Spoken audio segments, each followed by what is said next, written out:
अगर ये बैटरी वाले उस पे जा रहे हैं कि भाई जो ईवी है, क्या इनके पास पूरी व्यवस्था है? इससे फायदा किसी को नहीं, ना कस्टमर को है ना डीलर को है, नुकसान दोनों का इसमें। इससे कस्टमर को नुकसान है और गवर्नमेंट को भी आने वाले समय में इससे राजनीतिक तौर पे और किसी भी तौर पे नुकसान ही होगा। दिल्ली में 1 नवंबर 2025 से जो 10 साल पुरानी डीजल और 15 साल पुरानी जो गाड़ियां हैं पेट्रोल वाली, उन्हें बंद कर दिया जाएगा। लेकिन इनके बंद करने के बाद इन गाड़ियों का क्या हो रहा है, इससे पहले जो 1 नवंबर आने से पहले जो 4 महीने का गैप है, इसमें लोग क्या कर रहे हैं, क्या लगता है कि गाड़ियों में बढ़ोतरी हुई है जो सेकेंड हैंड गाड़ियों की विक्रेता में। तो आइए जानते हैं और बात करेंगे। हमारे साथ एक भैया मौजूद है, इनसे बात करते हैं और जानते हैं क्या कितना असर पड़ रहा है सर।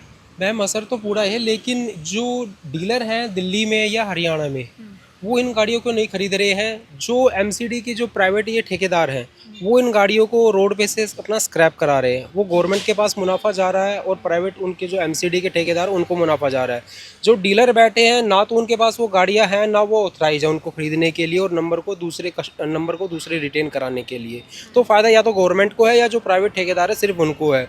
वो क्या कह रहे हैं कि जैसे आप देखो कि जो ये गाड़ियाँ है ना, जो स्क्रैप के लिए रोड पे से उठा रहे हैं, वो कोई उनका इंजन बेच रहा है, कोई चेसी बेच रहा है, कोई टायर बेच रहा है। कहने का मतलब है एक तरीके से जो दिल्ली का कस्टमर है जिसके पास गाड़ी है, उसके साथ भी फ्रॉड हो रहा है। बाकी इससे फ़ायदा किसी को नहीं, ना कस्टमर को है ना डीलर को है, नुकसान दोनों का इसको में। सिर्फ गवर्नमेंट को अपना ये फ़ायदा है कि वो 15 साल के लिए गाड़ियों को बाहर निकाल रही है। पहले भी ये कह चुके थे कि 15 साल के लिए गाड़ियाँ बाहर जा रही हैं, लेकिन जिनके पास गाड़ियाँ हैं या तो उनसे बातचीत करके उनको टोटली स्क्रैप किया जाए, वो तो एक अच्छी चीज़ है। लेकिन कहीं रोड चलते अगर कोई प्राइवेट एजेंट गाड़ी उठाता है तो उससे कस्टमर को नुकसान है, क्योंकि गाड़ियाँ कोई 20-20, 30-30 लाख रुपए की काफ़ी महंगी गाड़ियाँ भी है। अभी ओडी, मर्सिडीज और जी जी BMW जी, को भी बिल्कुल बिल्कुल मैडम, बिल्कुल बिल्कुल। तो इससे कस्टमर को नुकसान है और गवर्नमेंट को भी आने वाले समय में इससे राजनीतिक तौर पे और किसी भी तौर पे नुकसान ही होगा। तो क्या लगता है कि सर लोग गाड़ियां बेचने आ रहे हैं, ये कह रहे हैं कि नवंबर से 1 नहीं, नवंबर से पहले नहीं नहीं, गाड़ियाँ ना खरीद रहे हैं मैम, सेकंड ना बेच रहे हैं। उनको ये असमंजस है कि कौन सी गाड़ी चलेगी कौन सी नहीं चलेगी। अब BS4 तो 2020 से नीचे नीचे सारी हैं, तो वो ये सोच रहे हैं इनको खरीदें या ना खरीदें। अब हर एक कस्टमर की इतनी हैसियत नहीं कि वो BS6 गाड़ी पे जाए, वो 10 लाख की 15 लाख की BS6 गाड़ी लेने जाए।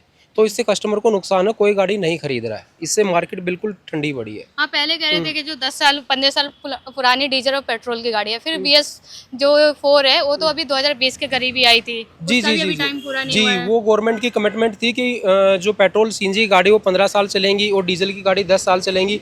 तो अगर BS4 बंद हो जाएगी तो डीजल की गाड़ी तो 10 साल पहले से भी बंद हो जाएगी। इससे दिल्ली के कस्टमर को उससे पहले भी नुकसान है। अच्छा, इस फैसले से आम आदमी के जेब पे कितना असर पड़ रहा है? सारा उसी की जेब पे असर है मैम, उसके बाद किसी और की जेब पे असर है। जिसने गाड़ी ये खरीदी है कि मैं अपना 10 साल 15 साल चलाऊंगा, अगर उसको 5 साल के बाद दोबारा गाड़ी लेनी पड़ जाए, एक गाड़ी 2 लाख रुपए या 3 लाख रुपए की नहीं आती, मिनिमम गाड़ी 10 से 20 लाख रुपए की एक मीडियम क्लास की गाड़ी आती है, तो उसको नुकसान ही नुकसान है कि जो उसकी पूंजी थी उसको दोबारा खर्च करनी पड़ेगी। और उसके बाद भी ये श्योर नहीं है कि आने वाले समय में गवर्नमेंट क्या फैसला ले ले उसके ऊपर में।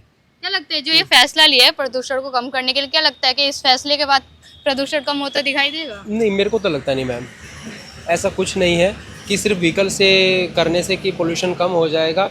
एक इनके पास या तो अगर ये बैटरी वाले उस पे जा रहे हैं कि भाई जो ईवी है, क्या इनके पास पूरी व्यवस्था है? एक गाड़ी पौना घंटा 1 घंटा लेती है चार्ज होने में। अभी पेट्रोल की गाड़ी पे अगर 1 मिनट वो पेट्रोल पंप पे रुक जाए तो लाइन लग जाती है। 1 घंटा कौन बंदा वहाँ पे खड़ा होकर चार्ज करा लेगा गाड़ी को? और क्या दिल्ली इस व्यवस्था को संभाल सकती है?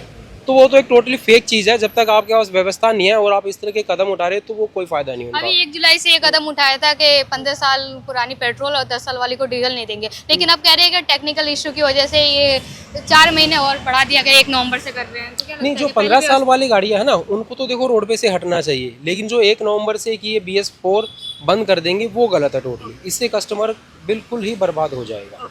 जी, थैंक यू। जैसा कि आप लोगों ने देखा, हमने भैया से बात की और जाना, इनका साफ साफ कहना है कि एक आम आदमी की जेब पे असर पड़ रहा है। तो हम इस पे और भी लोगों से बात करेंगे और जानेंगे, लेकिन जब तक के लिए आप देखते रहे P24 न्यूज़।